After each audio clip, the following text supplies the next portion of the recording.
लिट्टी चोखा खेसारी लाल के favourite film litti chokha. तो नमस्कार प्रणाम, आप देख रहे बानी पब्लिक न्यूज और आप खेसारी लाल के फैन बनी तो जरूर सब्सक्राइब कर दी।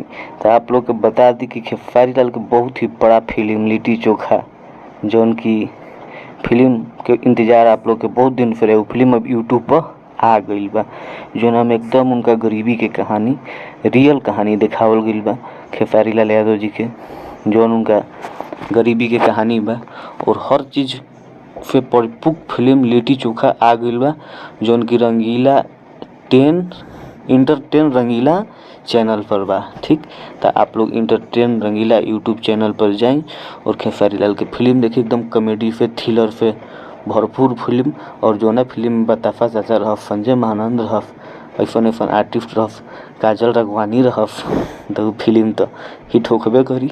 और जैसे आप लोग हॉल में प्यार दुलार दिले रही, हमरा उम्मीद बा कि लिट्टी चोखा के यूट्यूब पर भी मिली। और खेसारी लाल के फिल्म के अपडेट जाने खातिर चैनल के सब्सक्राइब करी। जय भोजपुरी।